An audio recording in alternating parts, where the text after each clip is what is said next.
Welcome to the 2025 Mercedes G63. So what's it like? Well, it retains some of the crucial elements of the previous model, including the all-important famous Mercedes V8, that bi-turbo V8, but now it has very slight amount of hybridity. It's a 48 volt system. So I'm guessing it's just a box ticking exercise for Mercedes, because they have to say they've done something to help emissions in the tiniest way possible, but they've done it. And it actually works really well, because it somehow makes the drive smoother, the power delivery that tiny bit smoother. It won't be doing a lot, not like a proper hybrid system, but it's just that little bit smoother, which is what the G-Wagon really needed, because it was not a smooth operator, let's just say that. The previous model was much better than the one that went before it, but still, it wasn't a smooth, comfortable car to drive.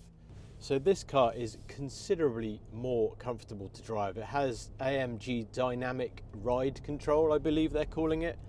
It's a new suspension system, and it seriously works. The old car, when I say the old car, I'm referring to the 2018 to 24 model. That was, it was fine. It was much better than the generation that went before it, but it was in no means a comfortable car to drive. This, it really is. I'm going over some seriously bumpy roads now, and it's really smooth. So going over speed bumps now, it's like barely anything happened at all. I wouldn't say it's up there with the comfort of a Range Rover or perhaps a Bentley Bentayga, but it's much better than a G-Wagon has any business being. The cabin feels a lot more luxurious than the previous model. Again, it's subtle differences. There's lots and lots of subtle little differences in here. The switchgear is all new. The comfort of the steering wheel is somehow better. It is a different steering wheel, but the leather used is softer, it's smoother. And all those tiny little touches do make quite a lot of difference when you add them all together. Now you might be thinking, oh dear, they've made a comfortable car, a relaxing car. It's not going to be the old AMG powerhouse. Well, you'd be wrong, because when you plant your foot, it bursts into life, and it's still, I can't believe in 2025 they've still made this car sound like a proper AMG. It sounds angry. That V8 really makes itself known in the cabin. The new infotainment screen is now touchscreen, which is actually pretty useful, and there's obviously plenty of little things to play with. You know, things that you're, to be honest, never going to look at. Things to tell you about your engine. Why don't you look at a fancy clock? Look at that, IWC stopwatch within your dash. There's all sorts of things you can do on here.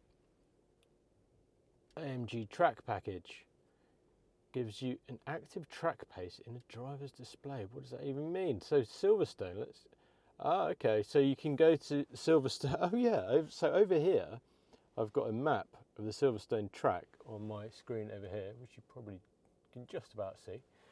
So you drive to the track and it will give you track navigation. That's good fun, isn't it? If this was in a sports car, that would be great, but let's be honest, it may have nearly 600 horsepower, but no one's taking this around a racetrack. Inside here, it's definitely a much more luxurious experience than the previous car. You have touches like wireless charging and climate-controlled cup holders. It's nothing new, but it's new for the G-Wagon. And that makes it a lot more easier to live with every day. Which of course, you're supposed to be able to drive this car every day. It's a great, big, comfortable, family-sized SUV, so why wouldn't you use it every day? So let's have a recap. What have we got then? improved luxury, improved infotainment, improved handling and comfort, and mildly improved fuel economy.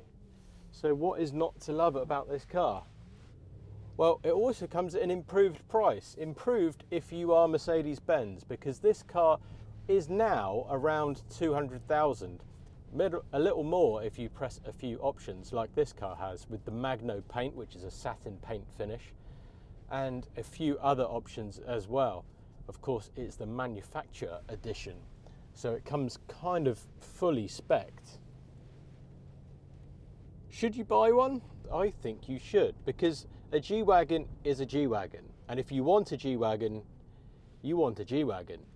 What I mean by that is it's iconic. It doesn't really matter how it drives. It doesn't really matter that the improvements are small.